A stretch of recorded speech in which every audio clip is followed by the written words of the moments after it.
ತಮಿಳುನಾಡಿಗೆ ಪ್ರತಿನಿತ್ಯ 3,500 ಕ್ಯೂಸೆಕ್ಸ್ ಕಾವೇರಿ ನೀರು ಬಿಡುಗಡೆ, ರೈತ ಸಂಘ ಪ್ರತಿಭಟನೆ.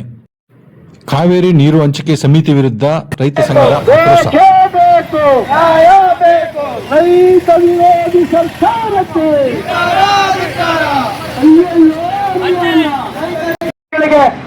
ನೀರನ್ನ ತುಂಬಿಸಬೇಕು ಅಂತ ಚಳವಳಿ ಮಾಡಿದ್ವಿ. ಕಳೆದ 8 ತಿಂಗಳು 9 ತಿಂಗಳಾಯ್ತು, ಇನ್ನೂ ಕೂಡ ನೀರು ತುಂಬಸಕ್ ಆಗಿಲ್ಲ. ನಮ್ಮ ಈ ರಾಜ್ಯದ ಜನರ ಹಿತಕ್ಕಾಗಿ ಇಲ್ಲಿ ಇರ್ತಕ್ಕಂಥ ನೀವೇನೋ ಒಂದು ನಿಯಮಾನುಸಾರವಾಗಿ ಒಂದು ಕ್ರಿಯೆ ಯೋಜನೆ ಮಾಡಿ ಕೆರೆಗಳಿಗೆ ನೀರು ತುಂಬಿಸುವಂತ ಯೋಜನೆಯನ್ನ ತಂದಿದ್ದೀರಾ.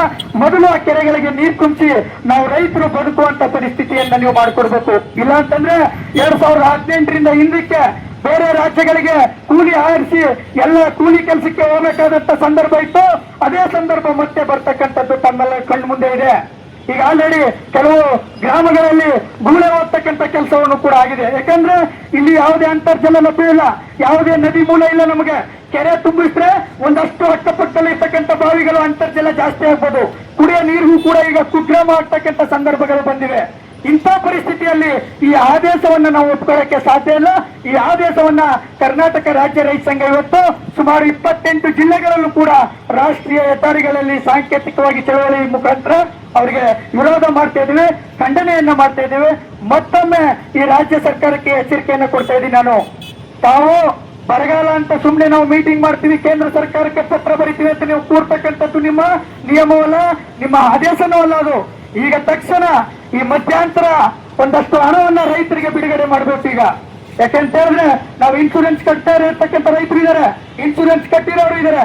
ಮತ್ತೆ ಇನ್ಶೂರೆನ್ಸ್ ನಲ್ಲಿ ಹಲವು ನಿಯಮಗಳನ್ನ ತರ್ತಾರೆ ಅವರೇ. ಫಸಲ್ ಬಿಮಾ ಯೋಜನೆ ಇನ್ಶೂರೆನ್ಸ್ ನಲ್ಲಿ ಹಲವು ನಿಯಮಗಳನ್ನ ತಂದು ರೈತರಿಗೆ ಕಟ್ಟಿರ್ತಕ್ಕಂಥ ದುಡ್ಡು ಸಿಕ್ಬಾರ್ದು ಆ ರೀತಿ ಮಾಡ್ತಕ್ಕಂಥದ್ದು ಹುನ್ನಾರಗಳನ್ನ ಮಾಡ್ತಾರೆ.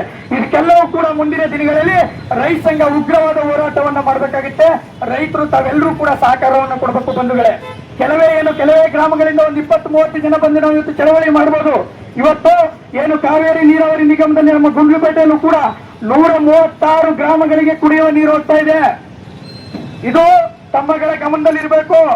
136 ಗ್ರಾಮಗಳಿಗೆ ಕಬಿನಿಯಿಂದ ಕುಡಿಯುವ ನೀರು ಬರ್ತದೆ.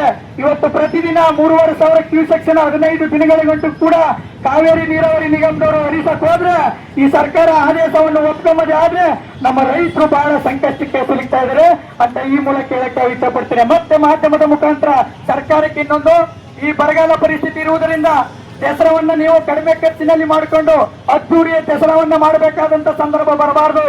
ಯಾಕೆ ಅಂತ ಹೇಳಿದ್ರೆ ಶಿವನ ಸಮುದ್ರದಲ್ಲಿ ಈಗಾದ್ರೆ ನೀರು ಕಡಿಮೆ ಆಗಿದೆ. ವಿದ್ಯುತ್ ನಮಗೆ ರಾತ್ರಿ ಟೈಮ್ ಜಮೀನುಗಳಿಗೆ ವಿದ್ಯುತ್ತನ್ನೇ ಕೊಡ್ತಾ ಇಲ್ಲ. ಸಿಂಗಲ್ ಪೀಸ್ ಕೊಡ್ತಕ್ಕಂಥವ್ರು ಈಗ ಸಿಂಗಲ್ ಪೀಸ್ ಕೂಡ ನಮಗೆ ಬರ್ತಾ ಇಲ್ಲ. 3 ಪೀಸ್ 7 ಗಂಟೆ ಟೈಮ್ ಏನು ಆದೇಶ ಮಾಡಿದರೆ ಕೆಲವು 5 ಗಂಟೆ ಅಥವಾ 4 ಗಂಟೆಗಳನ್ನು ವಿದ್ಯುತ್ ಕೊಡ್ತಕ್ಕಂಥ ನಿಟ್ಟಿನಲ್ಲಿದ್ದಾರೆ ಅವರು. ಇದಕ್ಕೆಲ್ಲವೂ ಕೂಡ ನಾವು ಚಳವಳಿಯನ್ನು ರೂಪಿಸ್ತಕ್ಕಂಥ ಕೆಲಸವನ್ನ ನಾವು ಈಗ ಮಾಡ್ತಾ ಇದೀವಿ. ಯಾಕೆ ನೀವು ದಸರಾವನ್ನ ಸರಳವಾಗಿ ಆಚರಣೆ ಮಾಡಬೇಕು ಅಂತ ಹೇಳಿದ್ರೆ, ಇನ್ನು ನೀವೇನಾದ್ರೂ 1 ತಿಂಗಳ ಪೂರ್ತಿ ಮೈಸೂರಿನಲ್ಲಿ ದೀಪಾಲಂಕಾರ ಮಾಡಿದ್ರೆ ನಮ್ಮ ಪಂಚಾಯತ್ಗಳಿಗೆ ಕುಡಿಯುವ ನೀರಿಗೆ ಪ್ರತಿಯೊಂದಕ್ಕೂ ಕೂಡ ವಿದ್ಯುತ್ತಿನ ಸಮಸ್ಯೆ ಬರ್ತದೆ. ಇದನ್ನೆಲ್ಲ ಮನಗಂಡು ರಾಜ್ಯ ಸರ್ಕಾರ ಇದನ್ನೆಲ್ಲವನ್ನು ಮನಗಂಡ ತಕ್ಷಣ ಆ ತಾಲೂಕಿನಲ್ಲಿ ರೈತರ ಒಳಗೊಂಡಂತೆ ಸಭೆಗಳನ್ನು ತಹಸೀಲ್ದಾರ್ ಮತ್ತು MLA ಅಧ್ಯಕ್ಷತೆಯಲ್ಲಿ ಕರೆಸಿ ಏನೇನು ಸಮಸ್ಯೆ ಇದೆ ಅಂತ ತಕ್ಷಣ ಅದನ್ನ ಪರಿಗಣಿಸಿ ಸರ್ಕಾರ ರೈತರಿಗೆ ನಷ್ಟವನ್ನ ತುಂಬಿಕೊಡಬೇಕು. ಮಧ್ಯಂತರ ಏನು ಬೆಳೆ ನಷ್ಟಗಳನ್ನ ಈಗ ತುಂಬಿಕೊಡುವಂತ ನಿಟ್ಟಿನಲ್ಲಿ ಸರ್ಕಾರ ಕ್ರಮ ವಹಿಸಬೇಕು. ಕಾವೇರಿ ನಿರ್ವಹಣೆ ಮಂಡಳಿಯು ಏನು ಆದೇಶ ಮಾಡಿದೆ ಇದನ್ನ ನಾವು ಖಂಡಿಸ್ತೇವೆ. ರೈತರು ಮುಂದಿನ ದಿನ ತಾವೆಲ್ಲರೂ ಕೂಡ ಪಕ್ಷಾತೀತವಾಗಿ, ನಾನು ಕಾಂಗ್ರೆಸ್, JDS, BJP ಒಂದೇ ಸಂಘಟನೆ ಜೊತೆ ಸೇರಿ ರೈತರು ನಾವೆಲ್ಲ ಒಗ್ಗಟ್ಟಾಗಿ ಕೆಲಸ ಮಾಡಿದ್ರೆ ನಮ್ಮ ಹಕ್ಕನ್ನ ನಾವು ಪಡೆಯುವ ನಿಟ್ಟಿನಲ್ಲಿ ನಾವು ಹೋರಾಟಗಳನ್ನ ಮಾಡಬಹುದು ಅಂತ ಹೇಳಿ ಇವತ್ತು ಏನು ಸಾಂಕೇತಿಕವಾಗಿ ಚಳವಳಿಗೆ ಇದು ಇಷ್ಟು 10 ನಿಮಿಷಗಳ ಕಾಲ ಸಾರ್ವಜನಿಕರು ನಮಗೆ ಸಹಕಾರವನ್ನು ಕೊಟ್ಟಿದ್ರೆ ತಮ್ಮೆಲ್ಲರಿಗೂ ಕೂಡ ವಂಚಿ ನಾಳೆ ನಿಮ್ಮ ಈ ಚಳವಳಿಯನ್ನು ಮತ್ತಷ್ಟು ಹೆಚ್ಚಿನ ಮಟ್ಟಿಗೆ ತಗೊಳ್ಳೋದಕ್ಕೆ ರಾಜ್ಯ ಸರ್ಕಾರ ಏನು ತೀರ್ಮಾನ ಮಾಡುತ್ತೆ ರಾಜ್ಯ ಸಮಿತಿ, ಅದರಂತೆ ನಾವು ನಡ್ಕೊತೇವೆ. ಕರ್ನಾಟಕ ರಾಜ್ಯ ರೈತ ಸಂಘಕ್ಕೆ, ರೈತ ಹೋರಾಟಕ್ಕೆ, ದೇಶಕ್ಕೆ ಅನ್ನ ಕೊಡುವನ್ನ ದತ್ತನಿಗೆ, ನಮ್ಮ ಜೀವಿಗೆ